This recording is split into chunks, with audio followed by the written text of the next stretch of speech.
Como falamos no episódio passado, hoje você acompanha a parte final da entrevista com o professor e pastor Tassos Licurgo. Confira aí que tá imperdível. A gente tem visto aí nas diversas esferas que a inteligência artificial ela tem sido usada para manipular informações, criando falas falsas, distorcendo imagens e, o pior de tudo, influenciando as opiniões, né? Porque tem um percentual da população que não sabe discernir um vídeo verdadeiro de um vídeo manipulado com inteligência artificial, uma fala verdadeira de uma fala que foi totalmente criada com o intuito de se conseguir algo. Qual o impacto, na sua opinião, qual é o impacto que isso tem na formação ética, moral, cristã dos nossos jovens e qual é o papel da família e também da igreja nesse cenário? É um impacto muito relevante que, se não tivermos cuidado, nós teremos um decréscimo ainda mais brutal do grau de QI da população. Então, o QI médio da população do Brasil é 83. 83 é muito preocupante. Se cair 10 pontos, nós estaremos falando de uma sociedade de deficientes intelectuais. E se você tem ferramentas que executam todas as funções básicas, as pessoas não poderão mais desempenhar nem o mínimo que ainda estão conseguindo. Então a queda de QI é brutal. Nós somos a primeira geração que é menos inteligente do que a geração anterior. Isso é contra o desenvolvimento natural. Na história da humanidade sempre houve ganho de QI de uma geração a outra. Há um decréscimo agora. Agora, isso quer dizer que é um problema da inteligência artificial? O problema não é da inteligência artificial em si, mas o problema é da inteligência natural. Nós temos que desenvolver paralelamente a capacidade de pensar, de articular ideias, a capacidade de ter posicionamentos críticos e aí sim usar essa ferramenta de forma adequada. E principalmente há um elemento que a inteligência artificial não consegue, que é a chamada inteligência artificial geral. Então, a inteligência artificial geral, essa inteligência geral, a inteligência artificial não consegue desempenhar. Então, o homem vai ter que cada vez mais desempenhar esta habilidade, deve crescer nisso, que é, por exemplo, ver coisas que não estão no script, ver coisas que não estão no manual, pensar fora da caixa. Então, esses elementos têm que ser muito valorizados cada vez mais para que nós possamos crescer, a humanidade progredir juntamente com essa nova ferramenta. Agora, há o uso inadequado disso em vários setores. Eu vi uma certa vez um sermão que foi pregado por uma inteligência artificial. O pastor era uma pessoa que não existia no telão, pregando um sermão que foi criado pela inteligência artificial. Intelectualmente, pode ser que nós encontremos alguma coerência no que ele está falando, mas nós não encontraremos ali alguém que é feito à imagem e semelhança de Deus e que consiga refletir a glória de Deus. Sim. Não é que a pessoa tenha a glória de Deus, mas ela é capaz de refletir a glória de Deus. Nós não somos como o sol, que temos luz própria, mas nós somos como a lua, que refletimos a luz do sol, que é Cristo Jesus. Muito bom. E a inteligência artificial jamais será capaz de fazer isso. Nem a inteligência artificial, nem nada na criação, exceto o homem. Porque apenas o homem, a humanidade, o homem e a mulher, de acordo com Gênesis capítulo 1, 26 e Gênesis capítulo 1, 27, foram feitos a partir do nada. Bará, a essência da humanidade foi feita a partir do nada, criada do nada por Deus, para refletir a glória de Deus. Eu li outro dia um artigo na Forbes justamente sobre isso, a inteligência artificial e o uso criterioso dela. E falando das implicações no relacionamento humano, dizendo o seguinte, que hoje, por exemplo, uma coisa simples, a velocidade 2 vezes, tem pessoas que já estão ficando impacientes em ouvir o outro, porque o outro não tem um botão de você ir lá e acelerar a fala.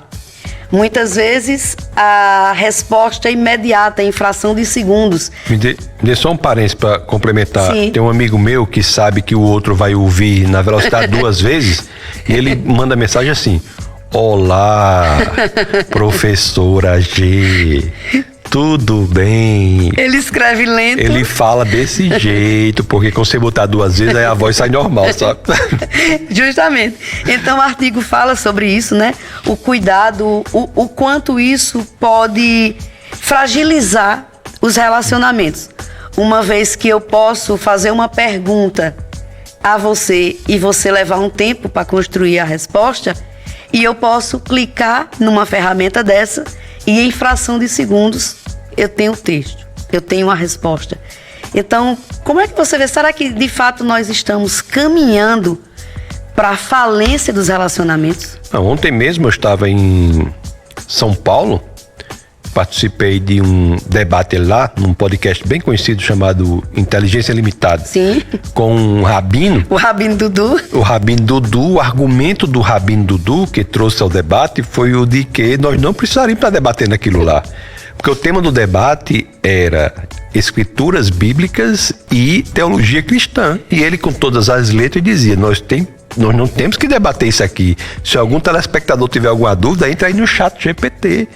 Então você veja, uma autoridade, né? Um rabino, um sacerdote de uma religião fundante, religião importantíssima, está dizendo que não precisamos, nós humanos, debater. Vai no chat GPT.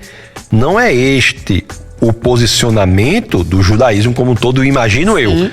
Mas nós tínhamos ali um rabino de projeção, ele tem bastante projeção, defendendo isso. Para mim, respeitosamente, com toda vênia, eu acho algo preocupante.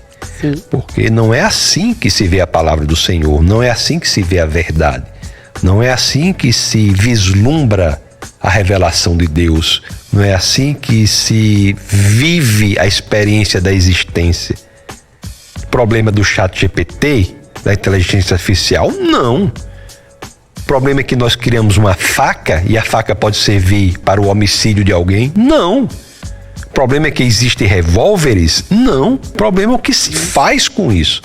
O que se faz com a faca, o que se faz com a inteligência artificial, o que se faz com o revólver, o que se faz com qualquer coisa que é o problema. Então nós temos que assumir a responsabilidade e saber que há consequências decorrentes das decisões erradas. Falar sobre essa live, né? Esse podcast, né? O Inteligência Limitada, mas também o que repercutiu bastante, né? Foi ao ar somente há 7 dias, não é? O que foi um cristão versus 25 ateus. Interessante que antes de gravar o programa, eu tinha dado uma olhada sobre as visualizações e a gente já estava próximo a 4 milhões de visualizações, mais de 16.400 comentários. Só nesse debate.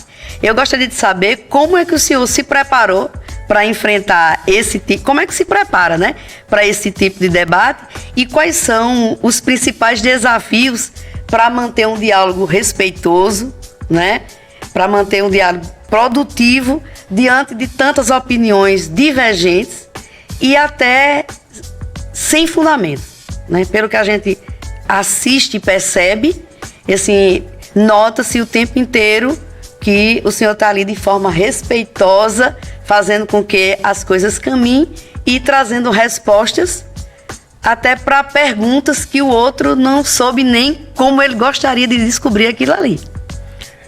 Eu não conhecia o pessoal, isso foi gravado na cidade do Rio de Janeiro, no estado do Rio de Janeiro. Esse pessoal ligou para mim e me convidou. Inclusive, o dono do canal é ateu, isso é bastante significativo.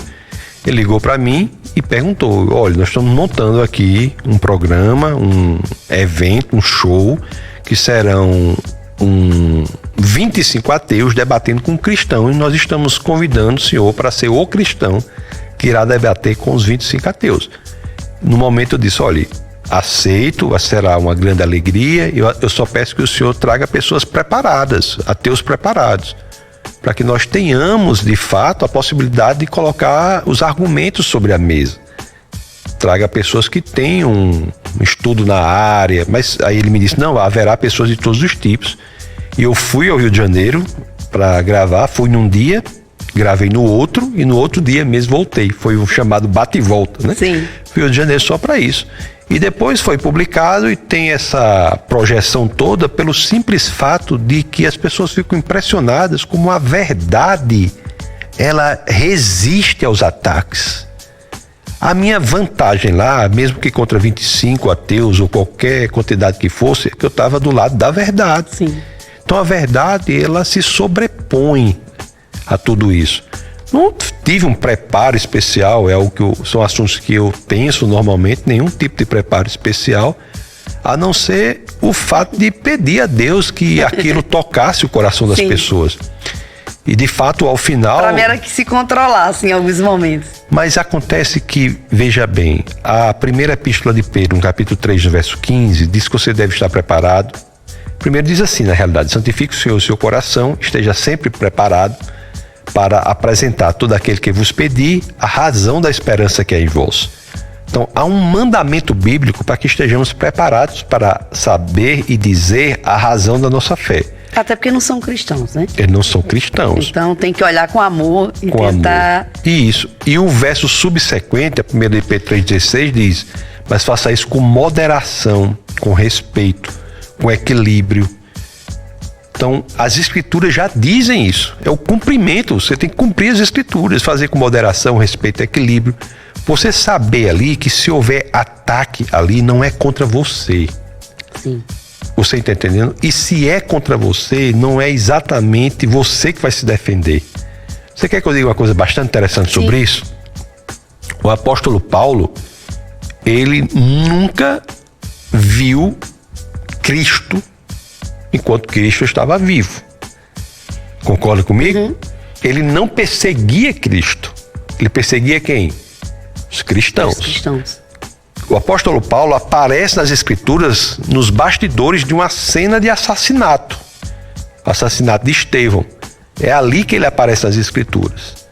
E ele passa a ser perseguidor dos cristãos, né? Já estava como perseguidor dos cristãos, até que ele vai perseguir os cristãos de Jerusalém e decide perseguir os cristãos até a próxima cidade, que é Damasco. Eu até tenho uma determinada suspeita, não precisa levar muito isso adiante, mas tem uma determinada suspeita que o Damasco dali não é na Síria, como penso, mas era em Qumran. Mas enfim, ele vai perseguir os cristãos em Damasco. E no caminho para Damasco, Cristo ressuscitado, ou como os latinos romanos gostam de dizer, resurrectus, aparece para ele. E Cristo diz o que para ele? Paulo, por que me persegues? Mas Paulo nunca perseguiu Cristo. Por que Cristo fala assim? Ora, pelo simples fato de que todos aqueles que perseguem um cristão perseguem o próprio Cristo. Então nós não estamos sós. Então é por isso que nós temos que ter a percepção de que estamos ali para proclamar a verdade e que se houver ataque nós não estamos sós. Mas Deus agiu naquele lugar. Foi um lugar em que as pessoas colocaram suas opiniões. Eu vi que tinha muita gente ferida. Eu até disse no debate, eu vejo que vocês apresentam questões do coração. Uns nem gostaram de eu ter dito isso, mas era o que eu via. Sim. Então, pessoas que diziam que Deus não existia, mas quando iam conversar com a gente, eles tinham raiva de Deus. Por causa de uma vida, por causa de um sofrimento. Sim, mas eu tive que chamar a atenção para um fato lá, óbvio, que se você tem raiva de Deus, você já está assumindo que Deus existe.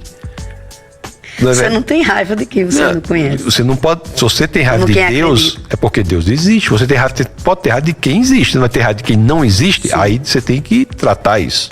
Você tem raiva de quem existe. Então pode ser que o problema que você tenha não é um problema de se Deus ou não existe, mas é um problema de saber quem é esse Deus. Então, muitas vezes o que nós vemos nessas situações são problemas de índole teológica, não propriamente apologética. Problemas de pessoas que precisam descobrir quem Deus é. E Deus, ele se revela a nós para que nós saibamos quem ele é. Então, as pessoas que genuinamente se debruçam sobre a revelação de Deus acabam descobrindo quem Deus é por meio de sua revelação, que são as Escrituras. Eu gostei bem dessa expressão, um ateu preparado, né? Então, o que seria um ateu preparado para um debate, assim, que você gosta de conversar? Porque é ateu, mas é preparado, e o despreparado? Não, eu converso com qualquer pessoa. Foi apenas o pedido que eu fiz. Sim. Alguns dos quais tinham questões sólidas, questões importantes. Alguns eram professores, eram pessoas preparadas. Eu digo assim, porque é importante demonstrar, como ficou demonstrado, que a verdade se sobrepõe. Então, alguns dos quais ali tinham preparo. Tem outros que não têm, nem, infelizmente, até mesmo cristãos que não têm preparo para defender a sua fé. Diz que é ateu, mas não sabe por quê, né? Exato, e muitos cristãos também dizem que são cristãos e não sabem por quê. Os dois lados. Os dois lados. Então, todos os lados, todas as visões de mundo, você tem que investigar. Tem que investigar. Nós não somos cristãos por acaso. Nós somos cristãos porque nós aderimos à verdade. Existem argumentos de sustentação da verdade. Cristo sempre apresentou a verdade. Tomé mesmo. Quando chegou para Jesus, ele não creu no começo, Tomé. O que foi que Jesus fez com Tomé? Apresentou as evidências. Está aqui, Tomé. Ele não disse, você é amaldiçoado porque está duvidando. Não, ele disse, é melhor crer sem necessitar disso. Mas se você necessita, eu tenho as evidências. Tenho as evidências. Então, o que eu peço é isso. Você quer ser ateu, busca as evidências. Você quer ser muçulmano, busca as evidências. Você quer ser cristão, busca as evidências. E a convicção que eu tenho é que o cristianismo é a visão de mundo para a qual há mais evidências. Se você investigar honestamente, você chegará à conclusão de que não há nenhuma visão de mundo que tenha as evidências que nós encontramos no cristianismo. Que coisa boa, a gente já está caminhando para o final da nossa conversa. Eu gostaria que o senhor desse uns conselhos para os cristãos, ou quem está nos acompanhando.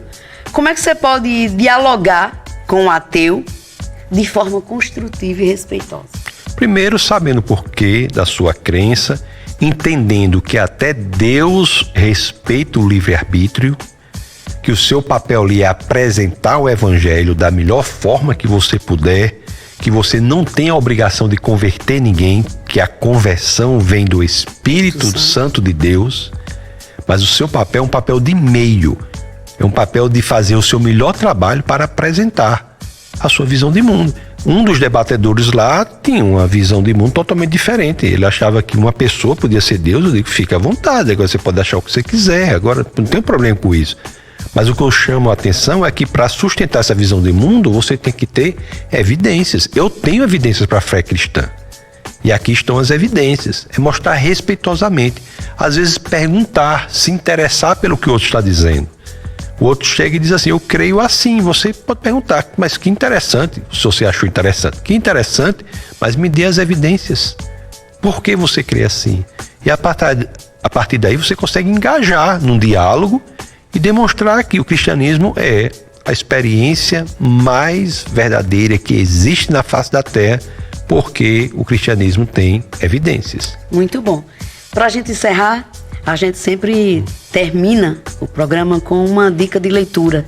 Então eu gostaria de saber qual aquele livro que você indica às pessoas, que é aquele livro de cabeceira, que é fundamental assim para você se desenvolver na fé cristã, se desenvolver na sua vida espiritual. Eu, se tivesse que considerar ou dizer os dois livros mais importantes no cristianismo, fora os livros inspirados, eu imagino que a senhora esteja falando, fora os livros inspirados, eu diria As Confissões de Santo Agostinho. Sim. É um livro que eu acho assim interessantíssimo. Aliás, ele inicia um novo gênero literário. As Confissões inicia. Não existe nenhuma autobiografia antes das Confissões de Agostinho. Agostinho de Hipona. Não existe. É um livro assim que toda pessoa deve ler, nem que seja pelo interesse intelectual de você ver alguém que inaugurou um novo gênero literário. Sim.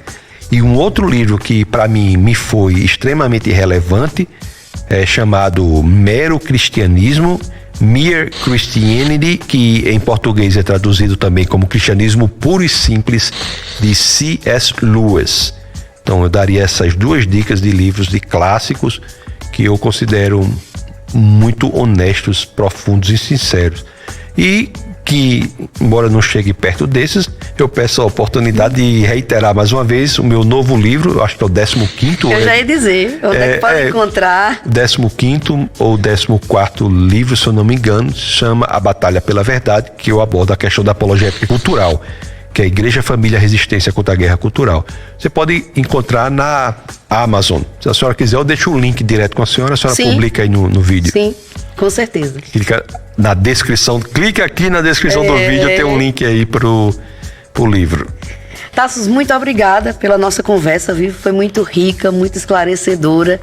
Eu espero que Deus continue usando sua vida cada vez mais, que essa convicção e essa habilidade que você tem em agir em defesa da fé, fortalecendo e se preocupando com famílias, com jovens e com o meio cristão, isso se expanda ainda mais e que seu nome seja ainda mais conhecido por esse dom que Deus colocou nas suas mãos. Muito obrigado, professora G. Eu não passo de um soldado nesse exército de Cristo, em que todos nós estamos engajados, no entendimento de que somos chamados sim para proclamar a verdade do Evangelho do nosso Senhor e Salvador Jesus Cristo num mundo que se regozija em mentira. Cada um com sua função no corpo de Cristo, com igual importância, apenas cumprindo o que o Senhor colocou em nosso coração. Agradeço imensamente a oportunidade de estar aqui para conversar com a senhora. Da mesma forma, parabenizo a senhora pelo trabalho que tem desempenhado, que é levar as informações ao povo por meio dessa importante tarefa que é ser uma excelente comunicadora. Que Deus a abençoe poderosamente. Amém.